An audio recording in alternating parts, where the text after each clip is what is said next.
you could go back in time and tell your younger self something motivational towards being a wrestler, what would that be?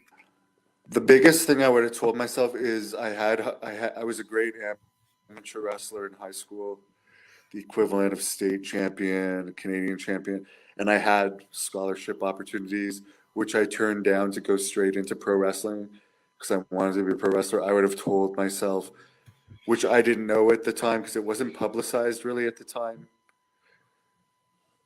Continue on in amateur wrestling. They recruit from amateur wrestling, which they do now, and I didn't realize that.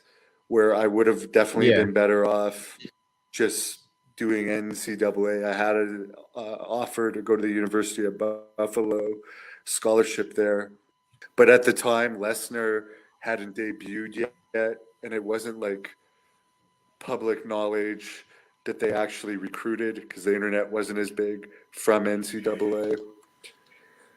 But yeah, that's the biggest thing I would tell myself. And the other thing I would tell myself if I were to not do that and go to wrestling school, at the time I trained with the Hearts, they had horrible relations with WWE.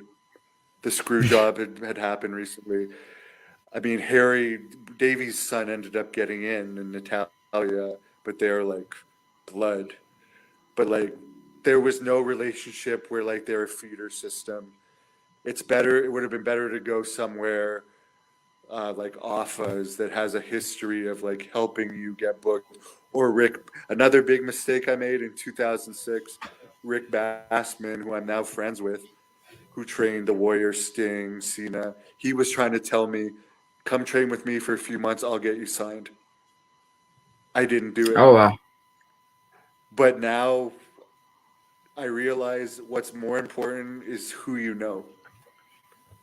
Mm-hmm. Because I ended up going again. I ended up doing another tour in Puerto Rico rather than train with Rick Bassman, where because I was thinking to myself, well, I'll get paid in Puerto Rico. But in reality, Rick would have got me signed, and he even says this to this day.